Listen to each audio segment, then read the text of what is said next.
कृष्णाय वासुदेवाय हरये परमात्मने प्रणतः क्लेशनाशाय गोविंदाय नमो नमः।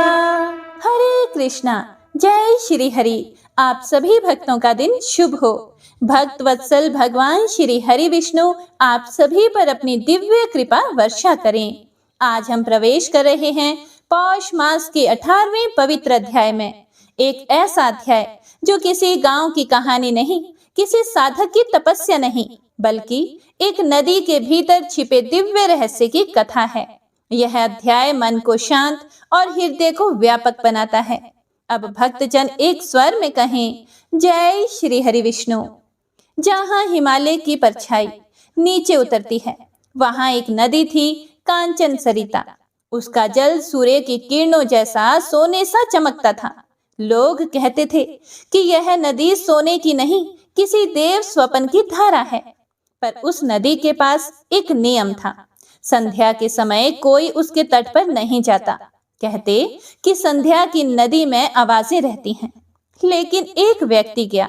पास के गांव में एक मूर्तिकार था जिसका नाम था आरव। वह असाधारण कलाकार था, पर उसके भीतर एक पीड़ा थी। वह कितनी भी मेहनत करे, उसकी मूर्तियां मन की छाया नहीं पकड़ पाती थी। उसे लगता कि मैं शरीर बना लेता हूं, पर आत्मा पकड़ नहीं पाता।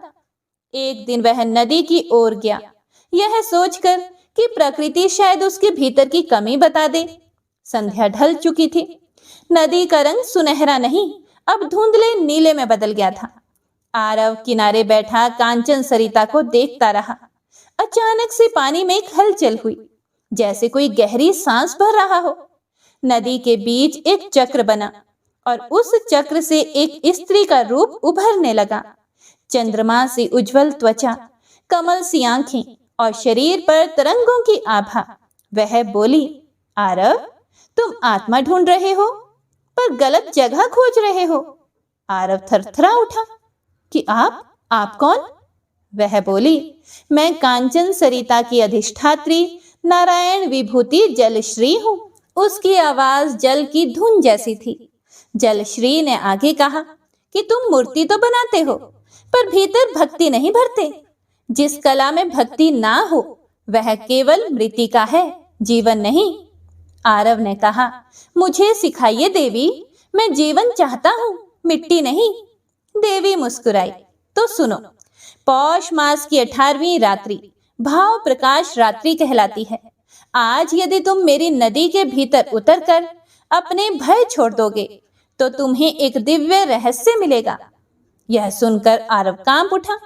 नदी के भीतर? हाँ, देवी बोली, जहां आत्मा की परछाई रहती है। आरव साहस करके नदी में उतर गया। जल बर्फ जैसा ठंडा था, पर भीतर एक शांति थी। जब वह कमर तक पहुंचा, तभी नदी का रंग गहरे नीले से सुनहरे में बदलने लगा। जलश्री बोली, अब आंखें बंद करो। और तभी जैसे ही उसने आंखें बंद की, एक अद्भुत प्रकाश फैला। उस प्रकाश के भीतर खड़े थे चतुर्भुज श्री हरि विष्णु। ऐसा प्रतीत होता था कि मानो जल स्वयं उनके चरण पखार रहा हो।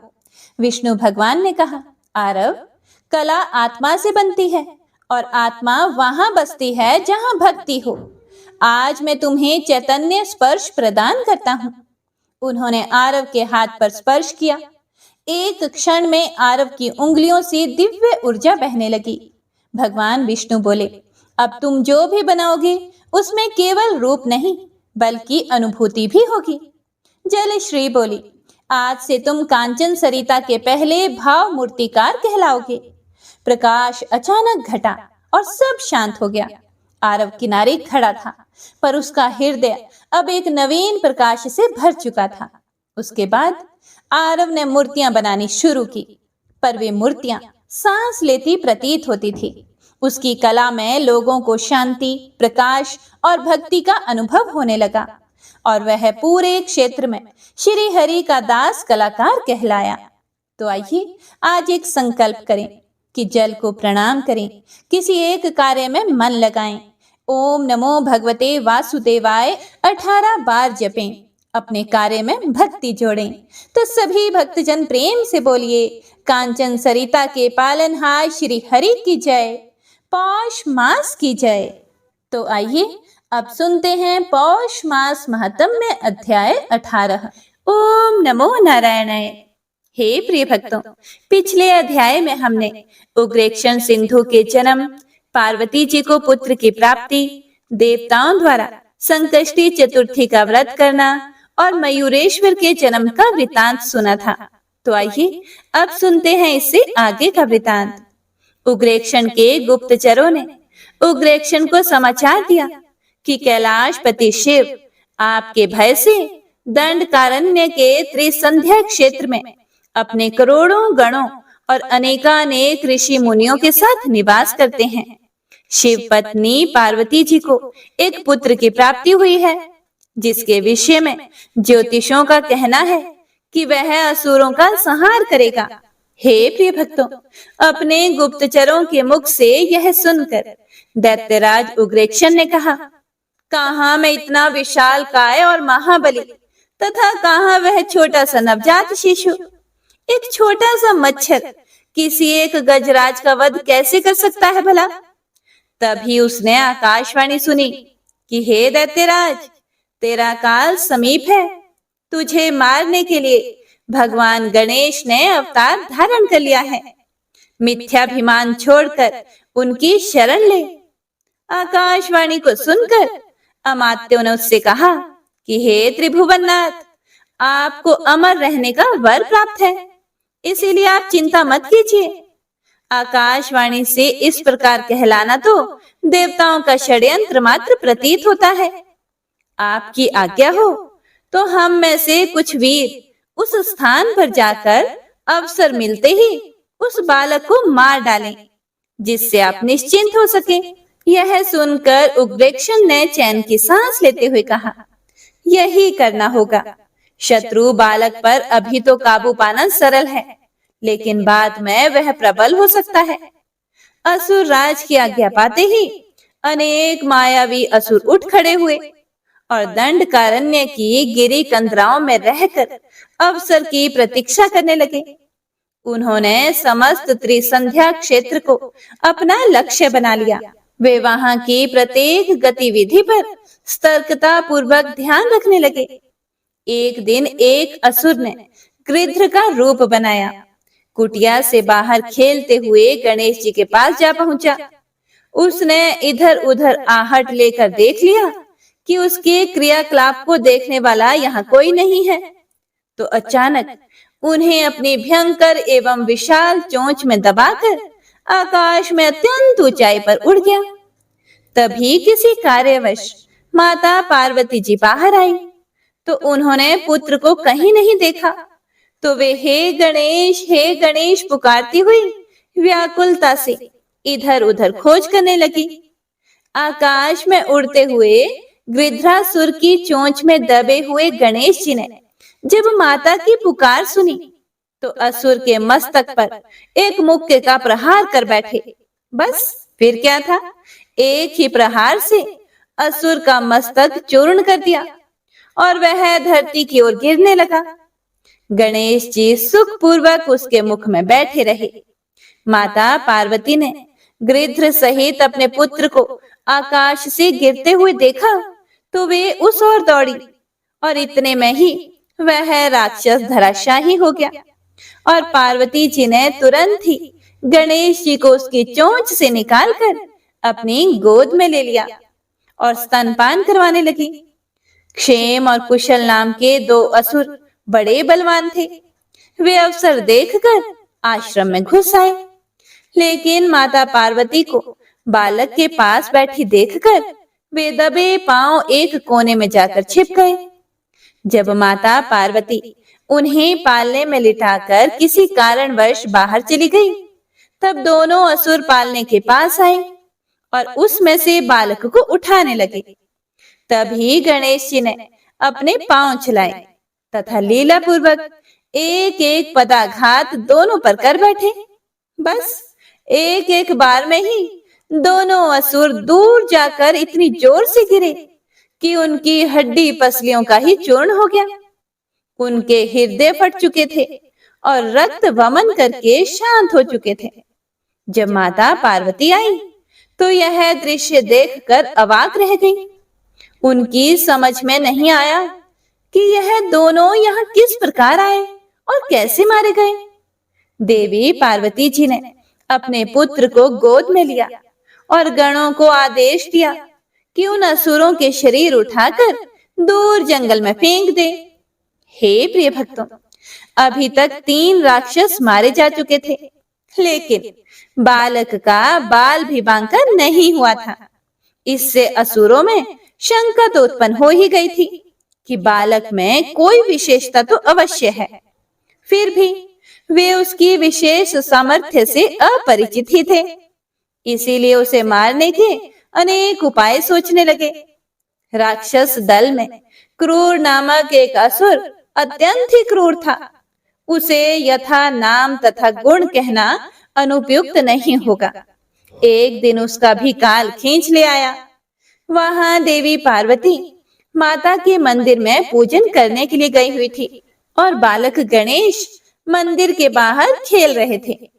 तब उस क्रूर राक्षस ने सोचा कि इससे अच्छा अवसर और कब आएगा। वह भी एक मुनि बालक का रूप बनाकर उनके साथ खेलने लगा। गणपति जी को उसके क्रियाकलाप देखकर हंसी आ गई, किंतु वह राक्षस उस गूढ़ हंसी का अर्थ नहीं समझ सका। वह कभी उनका कंठ पकड़ता तो कभी उनके केश खींचता। शुरू में तो गणेश जी ने उसका अधिक प्रतिरोध नहीं किया, लेकिन जब असुर के आघातों में प्रबलता आने लगी तब उन्होंने उसे पकड़कर बलपूर्वक गला दबा दिया। मंदिर से बाहर निकलती हुई गौरी ने पुत्र की यह चेष्टा देखी तो आशंकित हो उठी कि कहीं यह मुनि कुमार का गला अधिक ना दबा दे। इसीलिए उसे बचाने के लिए वे दौड़ पड़ी, लेकिन तब तक उसके प्राण बखेरू उड़ चुके थे और वह धोखा देने के लिए बनाए गए वेश को छोड़कर अपने असली असुर रूप में प्राणहीन रूप से धरती पर गिर चुका था। देवी पार्वती जी उसे देखकर अत्यंत व्याकुल हुई और उन्होंने अपने पुत्र को उठाकर गोद में ले लिया।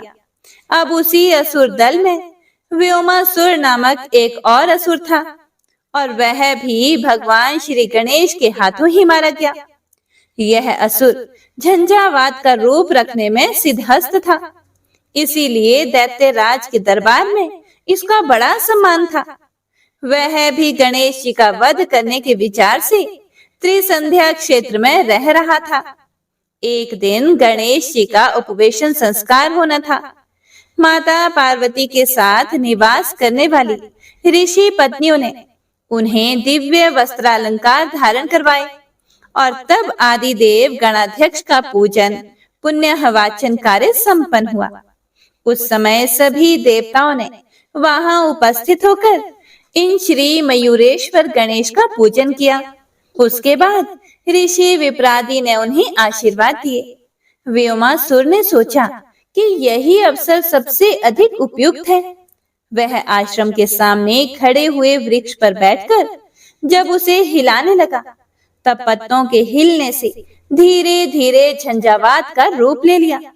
प्रबल आंधी के कारण किसी को भी कुछ भी दिखाई नहीं देता था। उसी समय उस असुर ने गणेश जी को पकड़कर मारने का प्रयत्न किया, लेकिन गणेश जी द्वारा किए गए प्रत्याघात से वह स्वयं ही क्षत विक्षत होकर गिर पड़ा। आंधी का वेग रुका तो सभी ने देखा कि एक भयंकर राक्षस मरा पड़ा हुआ है।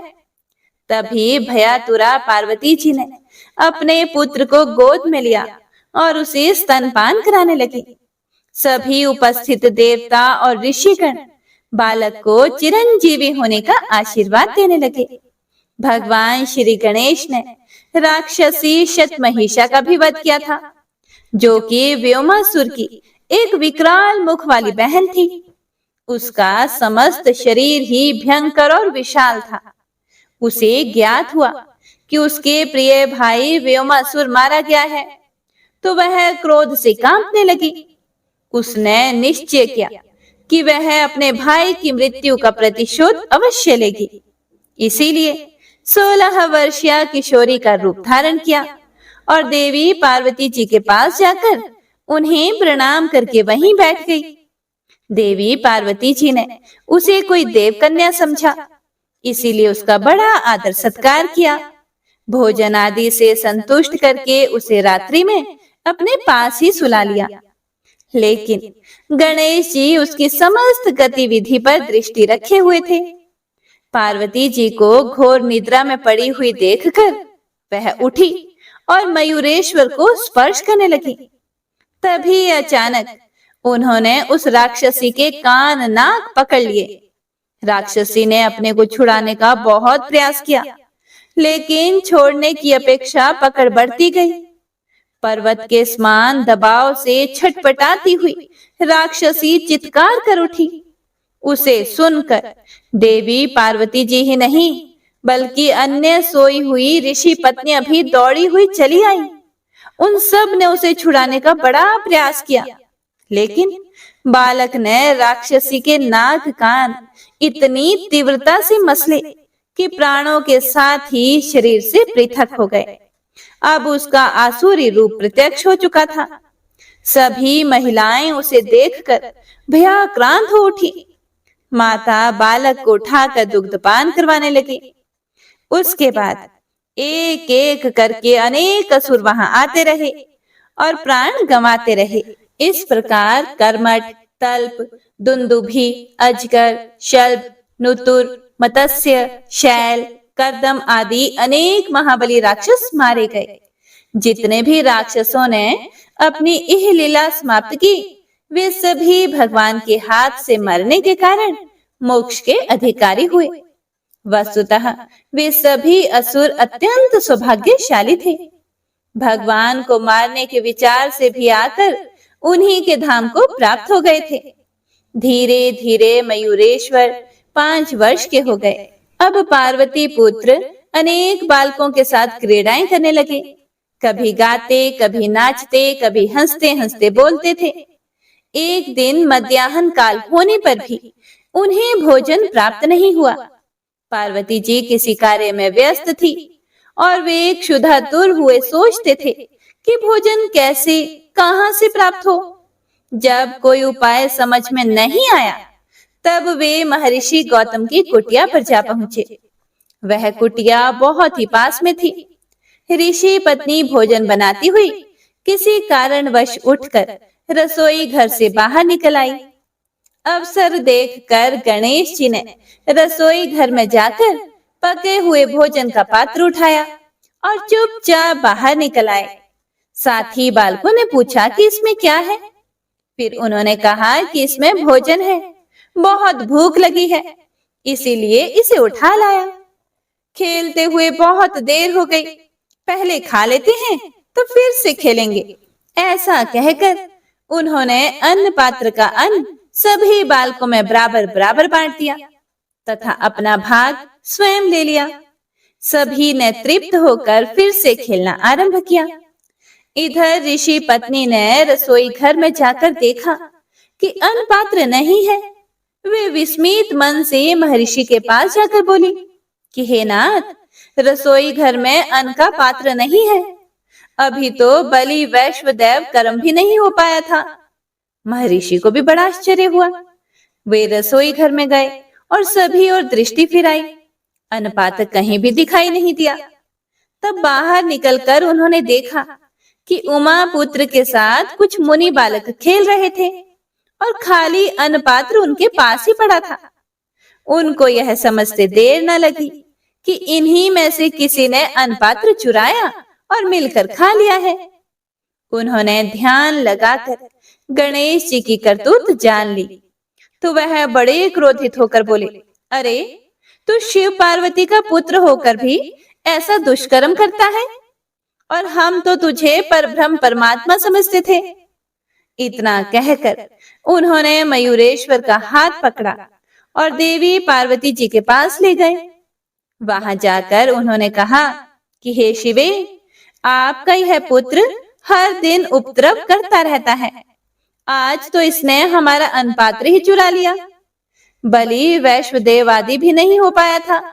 कि समस्त अन्न इसने अन्य बालकों के साथ बैठकर खा लिया। यह सुनकर देवी पार्वती बोली, हे महर्षि, मैं भी इसके क्रियाकलापों से बहुत ज्यादा परेशान हो रही हूँ। इसके उत्पन्न होते ही असुरों के उपद्रव आरंभ हो गए। बालकों के साथ खेल ही खेल में उलझ जाता है तो पीछा नहीं छोड़ता। अब यह घरों में घुसकर भोजन भी चुराने लगा है। इसीलिए अब तो इसे दंड देना ही पड़ेगा। यह कहकर माता ने रस्सी लेकर पुत्र के हाथ पांव बांधने शुरू कर दिए। महर्षि ने कहा, हे मातेश्वरी, इसे बांधने की अपेक्षा स्नेह पूर्वक समझाओ। और ऐसा बोलकर महर्षि वहां से चले गए। माता ने पुत्र को दृढ़ता से बांधकर कोठड़ी में बंद कर दिया और फिर बाहर आकर विश्राम करने लगी। तो उन्हें ऐसा अनुभव हुआ कि पुत्र उनकी गोद में ही खेल रहा है। फिर बाहर की ओर देखा तो पुत्र को बालकों के साथ खेलता पाया। ऐसा देखकर माता को बड़ा आश्चर्य हुआ। फिर देवी पार्वती ने कोठड़ी खोलकर दोबारा से देखा तो हाथ पांव बंधे हुए मयूरेश्वर पहले की भांति ही बैठे हुए हैं। उनके नेत्रों से आंसू गिर रहे थे। देवी पार्वती ने हृदय कठोर बनाकर फिर से किवाड़ बंद कर दिए, क्योंकि बालक को सीख देने के लिए कुछ डराना तो था ही। वे कुछ देर के लिए ऋषि पत्नी के पास जाकर बैठ गई, लेकिन पुत्र के कोठरी में बंधा पड़ा रहने के कारण उनका मन नहीं लगा। वे अपने आश्रम को लौटी तो रास्ते में देखा कि मयूरेश्वर खेल रहे हैं। माता ने पुत्र का दुख भूलकर उसे स्नेह पूर्वक पुकारा कि पुत्र, घर चलकर जलपान कर लो। बालक ने उत्तर दिया कि माता, यहाँ तो मयूरेश्वर नहीं है, उसे तो आपने कोठरी में बंद कर रखा है। माता को फिर ध्यान आया और वह दौड़ी दौड़ी आश्रम में पहुंची। उन्होंने कोठरी खोलकर पुत्र को देखा। वह रोता रोता सो गया था। माता ने बंधन खोलकर उसे अपने हृदय से लगा लिया और उसे स्तनपान कराने लगी। और उधर दूसरी तरफ महर्षि गौतम ने वहां से लौटकर देव पूजन आरंभ किया। लेकिन यह क्या, उनके मंदिर की सभी मूर्तियां गणेश रूप में दिखी। वे कहने लगे, देखो, मुझसे कितनी बड़ी भूल हो गई। मयूरेश्वर को सामान्य बालक के समान पकड़कर उनकी माता के पास ले गया, जिन्होंने उन्हें लताड़ते हुए कठोर रस्सी से बांधकर घर में बंद कर दिया। वस्तुतः यह हमारा सौभाग्य ही था कि साक्षात परब्रह्म ने अपनी मित्र मंडली के साथ भोजन ग्रहण कर लिया। वे भगवान मेरा अपराध क्षमा करें। ऐसा कहकर महर्षि श्री गणपति के ध्यान में मगन हो गए और उनकी पत्नी अहिल्या फिर से भोजन बनाने में व्यस्त हो गई। ओम नमो नारायणाय। इससे आगे का वृतांत आप सभी भक्तजन अगले अध्याय में जरूर सुनिएगा। हे प्रिय भक्तों, तो आइए अब हम सुनेंगे श्री नारायण कवच। श्री नारायण कवच श्रीमद् भागवत महापुराण में वर्णित है। हे प्रिय भक्तों, शास्त्रों के अनुसार जो भी मनुष्य इस पाठ को पढ़ता या फिर सुनता है, उसकी रक्षा स्वयं श्री हरि विष्णु करते हैं। श्री नारायण कवच रोग, दोष, भय और सभी विपत्तियों से रक्षा करने वाला और मनोकामनाओं को पूर्ण करने वाला है। यह हर जगह विजय करवाने वाला है और बहुत ही दुर्लभ और चमत्कारी स्तोत्र है। नारायण कवच की शक्ति से ही देवराज इंद्र ने देवासुर संग्राम में राक्षसों को परास्त करके स्वर्ग की रक्षा की थी। और जब राजा परीक्षित को श्रृंगी ऋषि ने श्राप दिया कि 7 दिन में उसकी मृत्यु तक्षक नाग के द्वारा डसने से हो जाएगी, तब राजा परीक्षित ने सुखदेव जी से निवेदन किया कि वह उसे नारायण कवच सुनाए, जिससे कि रक्षित होकर देवराज इंद्र ने राक्षसों को पराजित किया था। तब देवराज इंद्र को विश्व रूप ने नारायण कवच का उपदेश दिया था। नारायण कवच को धारण करने वाला मनुष्य सभी प्रकार के भय से मुक्त हो जाता है। विश्वरूप ने जब नारायण कवच का उपदेश देवराज इंद्र को दिया था, तब उन्होंने कहा था कि किसी भी भय और संकट की परिस्थिति उत्पन्न होने पर अपने शरीर की रक्षा के लिए विधि विधान के अनुसार इस नारायण कवच को धारण कर लेना चाहिए। नारायण कवच धारण करने वाला मनुष्य सभी प्रकार के भय से मुक्त हो जाता है। यह प्रकट और गुप्त हर प्रकार के शत्रुओं से रक्षा करने वाला है। हे प्रिय भक्तों, अब आज के समय में जबकि परिस्थिति ऐसी है कि लोग किसी भी समय कहीं पर भी दुर्घटना का शिकार हो जाते हैं, ऐसी परिस्थिति में अगर प्रतिदिन नारायण कवच का पाठ पढ़ा जाए या फिर सुना जाए तो हर प्रकार से भगवान श्री हरि विष्णु रक्षा करते हैं। अब इस पाठ का श्रवण करने से पहले श्री हरि नारायण का ध्यान करके और ओम नमो नारायणाय इस प्रकार से उच्चारण करके इस पाठ का श्रवण करते हैं। आप सभी भक्त भी अपने मन में प्रेम से बोलिए ओम नमो नारायणाय। भगवान श्री हरि गरुड़ जी की पीठ पर अपने चरण कमल रखे हुए हैं। अणिमा आदि 8 सिद्धियां उनकी सेवा कर रही हैं। 8 हाथों में शंख, चक्र, ढाल, तलवार, गदा, बाण, धनुष और पाश धारण किए हुए हैं। वे ही ओमकार स्वरूप प्रभु सभी प्रकार से सब ओर से मेरी रक्षा करें। मत्स्य मूर्ति भगवान जल के भीतर जल तंतुओं से और वरुण के पाश से मेरी रक्षा करें। माया से ब्रह्मचारी रूप धारण करने वाले वामन भगवान स्थल पर और विश्व रूप श्री त्रिविक्रम भगवान आकाश में मेरी रक्षा करें। जिनके घोर अट्टहास करने पर सब दिशाएं गूंज उठी थी और गर्भवती दैत्य पत्नियों के गर्भ गिर गए थे, वे दैत्य युद्ध पतियों के शत्रु भगवान नृसिंह किले, जंगल, रणभूमि आदि विकट स्थानों में मेरी रक्षा करें। अपनी दाढ़ों पर पृथ्वी को उठा लेने वाले यज्ञ मूर्ति वराह भगवान मार्ग में परशुराम जी पर्वतों के शिखरों और लक्ष्मण जी के सहित भरत के बड़े भाई भगवान रामचंद्र प्रवास के समय मेरी रक्षा करें। भगवान नारायण मारण मोहन आदि भयंकर अभिचारों और सब प्रकार के प्रमादों से मेरी रक्षा करें। ऋषि श्रेष्ठ नर गर्व से, योगेश्वर भगवान दत्तात्रेय योग के विघ्नों से और त्रिगुणाधिपति भगवान कपिल कर्म बंधन से मेरी रक्षा करें। परम ऋषि सनत कुमार कामदेव से, हयग्रीव भगवान मार्ग में चलते समय देव मूर्तियों को नमस्कार आदि ना करने के अपराध से, देव ऋषि नारद सेवा अपराधों से और भगवान कच्छप सब प्रकार के नरकों से मेरी रक्षा करें। भगवान धन्वंतरी कुपथ्य से, जितेंद्र भगवान ऋषभ देव सुख दुख आदि भयदायक द्वंद्वों से, यज्ञ भगवान लोकापवाद से, बलराम जी मनुष्य कृत कष्टों से और श्री शेष जी क्रोध वश नामक सर्पों के गणों से मेरी रक्षा करें। भगवान श्री कृष्ण द्विपायन व्यास जी अज्ञान से तथा बुद्ध देव पाखंडियों से और प्रमाद से मेरी रक्षा करें। धर्म रक्षा करने वाले महान अवतार धारण करने वाले भगवान कल की पाप बहुल कलिकाल के दोषों से मेरी रक्षा करें। प्रातः काल भगवान केशव अपनी गदा लेकर कुछ दिन चढ़ जाने पर भगवान गोविंद अपनी बांसुरी लेकर, दोपहर के पहले भगवान नारायण अपनी तीक्ष्ण शक्ति लेकर और दोपहर को भगवान विष्णु चक्र राज सुदर्शन लेकर मेरी रक्षा करें। तीसरे पहर में भगवान मधुसूदन अपना प्रचंड धनुष लेकर मेरी रक्षा करें।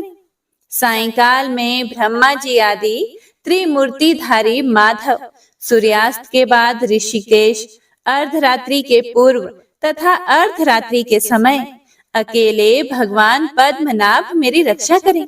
रात्रि के पिछले प्रहर में श्री वत्स लांछन श्री हरि, उषा काल में खड़गधारी भगवान जनार्दन, सूर्य उदय से पूर्व श्री दामोदर और संपूर्ण संध्याओं में काल मूर्ति भगवान विश्वेश्वर मेरी रक्षा करें।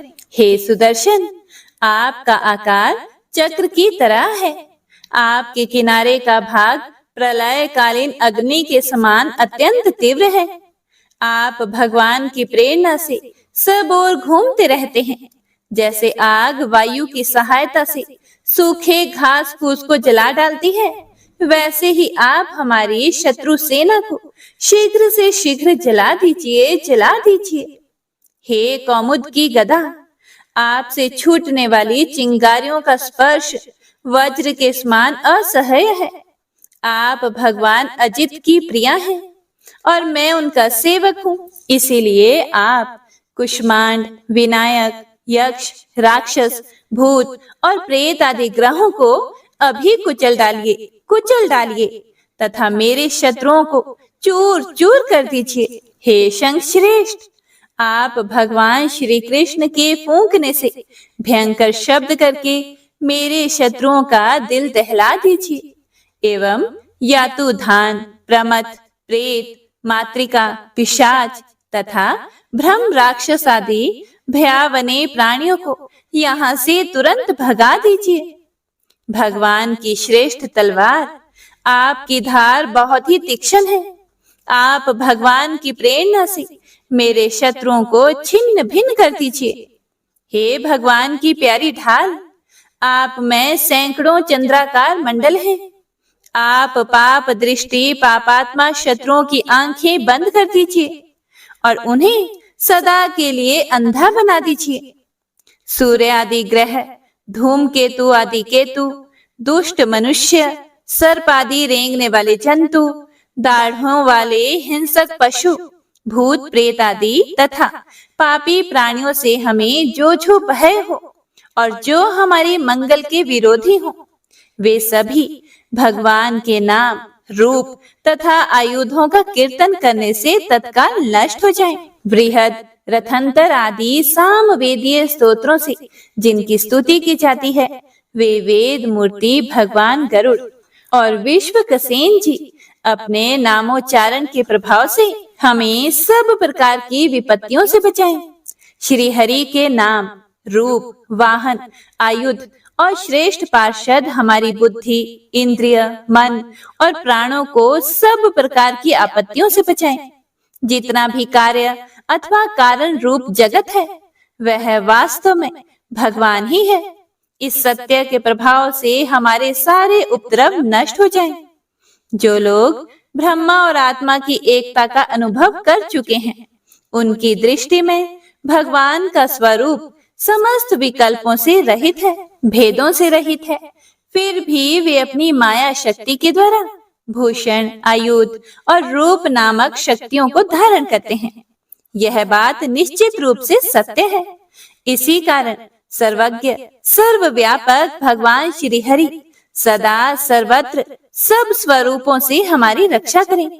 जो अपने भयंकर अट्टहास से सब लोगों के भय को भगा देते हैं और अपने तेज से सबका तेज ग्रस लेते हैं, वे भगवान नृसिंह दिशा विदिशा में नीचे, ऊपर, बाहर, भीतर सब ओर से हमारी रक्षा करें।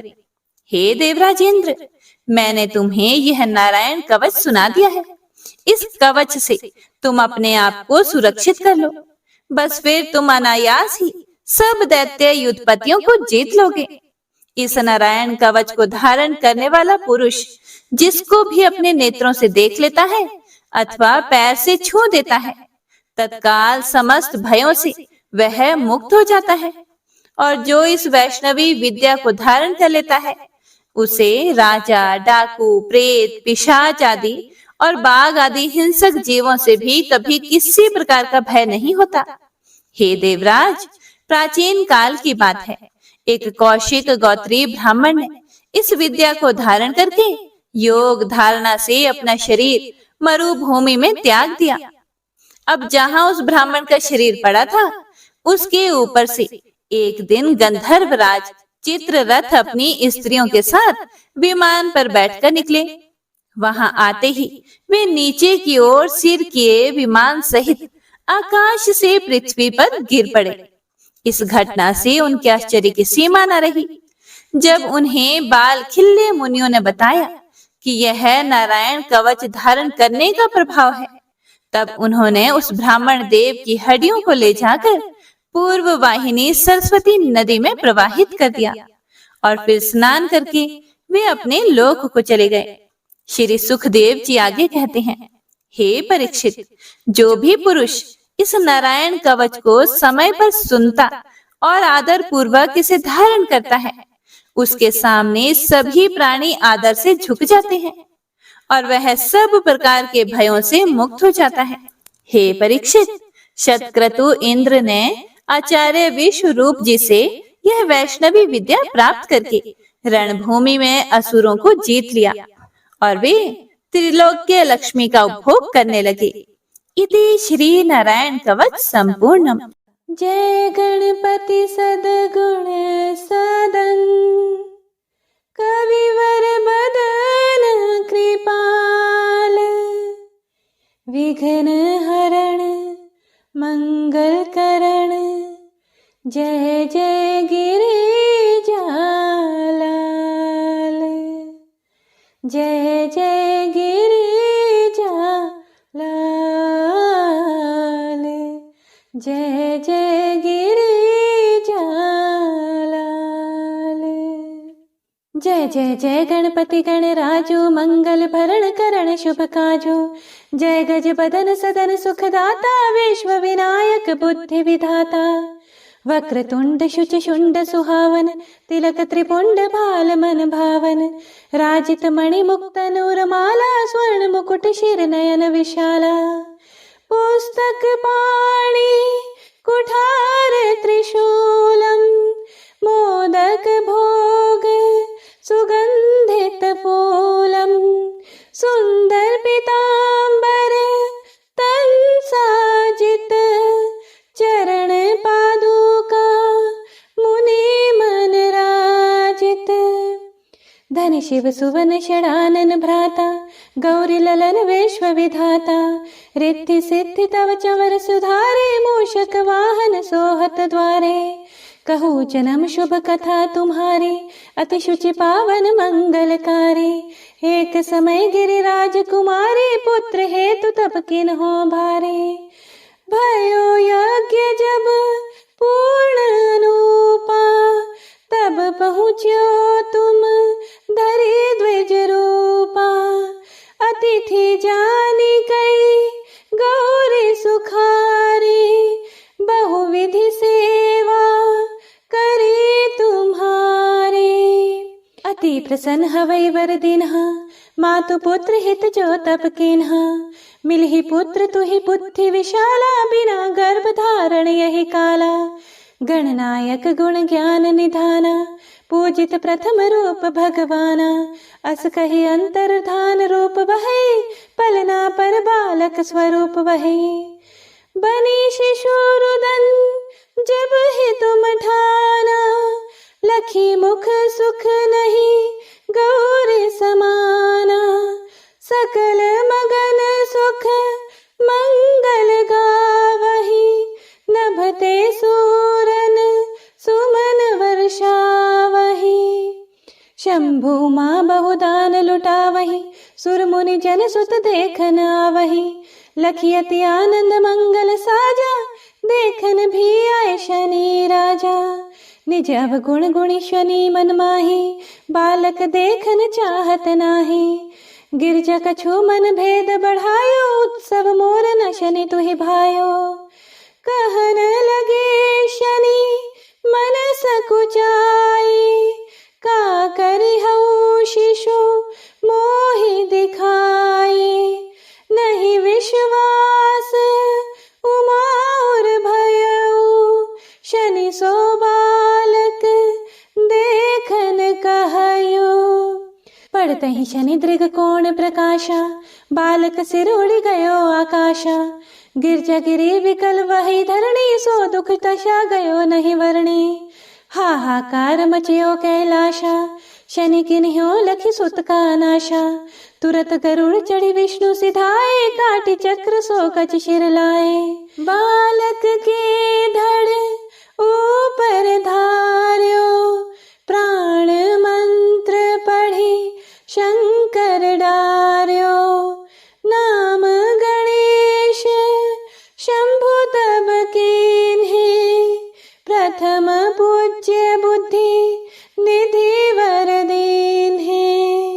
बुद्धि परीक्षा जब शिव किन्हा पृथ्वी कर प्रदक्षिणा लेन्हा चले षडानन भरमि भुलाए रचे बैठ तुम बुद्धि उपाय चरण मातु पितु के धर लिन्हे तिनके साथ प्रदक्षिण किन्हे धनी गणेश कहि शिव ही हर्षे नभते सुरन सुमन बहु बरसे। तुम्हारी महिमा बुद्धि बढ़ाई शेष सहस मुख सकै न गाई मैं मतिहीन मलिन दुखारी करहूँ कौन विधि विनय तुम्हारी भजत राम सुंदर प्रभु दासा जग प्रयाग ककरा दुर्वासा अब प्रभु दया दीन पर कीजे अपनी भक्ति शक्ति कछु दीजे। श्री गणेश यह चालीसा पाठ करे धर ध्यान नित नव मंगल गृह बसे लहे जगत सम्मान। संबंध अपने सहस्त्र दश ऋषि पंचमी दिनेश पूर्ण चालीसा भयो मंगल मूर्ति गणेश मंगल मूर्ति गणेश मंगल मूर्ति गणेश। प्रेम से बोलिए गणपति महाराज की जय।